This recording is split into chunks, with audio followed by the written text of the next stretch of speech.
My friends, Christ gave us as a church a very, very clear mission.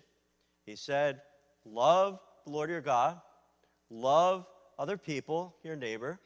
After he rose from the dead, he gave the Great Commission, go and make disciples. Christ's mission for the church is our parish mission. 6 words: love God, love people, make disciples. We want everybody who walks in the door to know those 6 words because it's our why. It's why the church exists. But do you ever think about that? Christ didn't really give us the how. He didn't really give details how we were to live his mission for his church. And so welcome to the 2nd week now of Anchored in Christ, our fall kickoff series. And in these weeks, we're looking at that how. We are looking at what we're calling the 4 anchors. They're a kind of strategy for us, and there are other Catholic churches around the country and beyond that are sharing this kind of evangelizing strategy for how we're living Christ's great mission for his church in this time, in this place, in this parish, in this generation. And so each week we're going to dive into one of these. Grow wider means always prioritizing and welcoming outsiders, the unchurched, those who may feel far from Christ. Grow deeper means for every person as a follower of Christ to always be growing, to make discipleship clear and accessible. Not easy, but it can be made clear, to go deeper. Then the weekend Mass, the weekend experience. We want to make this an irresistible experience for everyone, especially those who may feel far from God, and children and their families. Have our focus on that. And then leadership. Build up a leadership community. Now, that's what I'm going to talk about very briefly today. Leadership. It turns out that Christ, in his ministry, was one of the greatest leaders that ever lived. And his commissioning of us, his calling forth of us, he calls us to rise up, to be leaders. So we're looking at the Gospel of Mark during this 5 weeks of this series. Now, let me first ask you a simple question. What characteristics do you think make a good leader? You had to think about it. What are different things that make a good leader that have inspired you? I think of leadership in terms of going from good to great. So, for example, a good coach may lead his team to a win. But a great coach may lead her team from being a playoff team to winning the Super Bowl. A good teacher may impart knowledge for students to pass the test, but a great teacher is going to inspire students to knowledge. A good boss or a good head of an organization is going to create followers, but a great boss is going to equip and empower and raise up other leaders. And so, what can we look at about Christ and his leadership? Today we have a great pivotal scene in the Gospels, in the Gospel of Mark, and I want to look at 3 basic characteristics, 3 traits that Jesus shows about being an amazing leader. So this is an encounter that happens in the north of Galilee, a place called Caesarea Philippi. It's a kind of retreat that Jesus takes his disciples on in order to speak with them. And the first trait I want to point out is that Christ is a world-class communicator. He communicates incredibly well to his disciples. So notice, as he has them away, how he approaches it.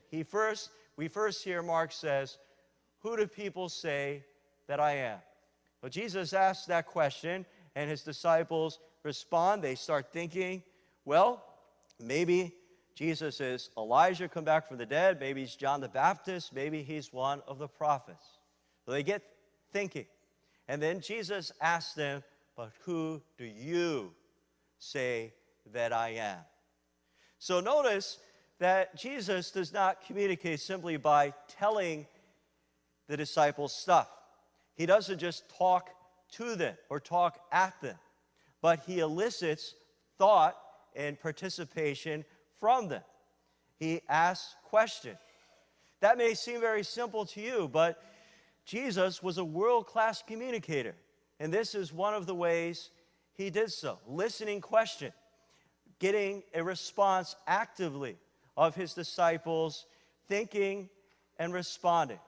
And so every aspiring Christian leader is going to learn to communicate better, like Christ. And so the second trait I want to point out of Christ's leadership is that he sees people's potential. He sees the potential of his disciples. Of course, it's Peter who, on behalf of the other 12, he stands up and he answers that question. Jesus, you are the Christ. I like to talk about hypo people. You know what that means? Not hippo people, hypo people. That is high potential people. You see, Jesus knew that Peter was not a finished product. Peter was later going to deny Jesus at the cross 3 times. He ran away from the cross. Jesus knew Peter's shortcoming. He wasn't a finished product. He was someone who was growing. He was impulsive. He was wishy-washy. He was emotional. And yet, Jesus acknowledged him and raised him up. Why? Because he saw Peter's potential. And so, 2 simple things. Jesus, a great communicator. Jesus recognizes and acknowledges high potential leaders. And the third thing is that Jesus is very clear and direct, especially when problems and conflicts arise. The greatest leaders are always very clear and direct. And so in this scene we heard, Jesus predicts his passion for the first time. In the Gospels, he goes on to predict his passion 3 times total. He said, the Son of Man must be handed over to the religious authorities. He must be condemned to put to death on the cross, but then be raised up on the 3rd day. And so he predicts his cross. And what does Peter do? The same guy Jesus just acknowledged as a great potential leader. Well, he pulls Jesus aside and yells at him. How dare you say you're going to die? They didn't understand. What does Jesus do in response? Clearly and directly, in front of everybody, he rebukes Peter. He says these words, "Get behind me, Satan!" And that may sound like an insult, may sound like Jesus is cursing Peter, but actually the Hebrew word Satan means simply adversary. That's what the literal word means, adversary. So Jesus is not putting Peter down here, but he's correcting his thinking because he is an adversary to his mission to go forth and die on the cross for you and me. Peter had to be corrected, and Jesus did so very clearly and quickly. And so those 3 leadership traits, and of course there are many more that you can look at Christ, but being a great communicator, a master communicator, seeing high potential, and then correcting someone when they're wrong and there's a conflict. And so this is leadership that all of us can strive to learn from and to continue to be students of leadership. Well, I've been a pastor here now for 9 years. And believe me, there was not a great manual in seminary about how to lead. Most of it, the vast majority of what I've learned is from hands-on experience, being in the position of pastor. Really, that's the best and only way to learn, the experience of living it out. And I know that I'm growing, and I've made many, many mistakes as a pastor and a leader. You know, sometimes I have been wishy-washy like Peter. Sometimes I have micromanaged other people. Sometimes I've lacked clarity. And I especially struggle with conflict, because who likes to get in the mess and resolve conflicts. Well, guess what? That's my job. Sometimes the leader has to do that. Well, here at St. John's, we're striving to raise up leaders, to create a leadership community. I always say, I love this saying, it's better to be always real than always right. It's better to be always real than always right. Ever striving ever more to be Christian leader, to be Christ-like. And so creating a leadership community. That's a kid who's now a senior in high school, by the way. He's not at this Mass right now, but he was baptized here and received all his sacraments here. He's a hypo leader, growing in leadership. And we do so here because the future of the church is there are going to be a lot fewer priests and religious sisters. There are a lot fewer people like me, but it's a calling for many, many others to stand up out of the pews and to serve others in the church and then in the culture, in the world today. And so we talk about here collaborative leadership, cascading leadership, layers of leaders, always looking out for the next generation to lead here. I am so privileged and so blessed to see so many of you who are amazing leaders that I get to work with. You have gifts different than my gifts, and we collaborate and work together. Well, my simple question for the congregation is, how are you a leader at this time, and how might you grow in your leadership? Oh, and people might say, I'm not a leader.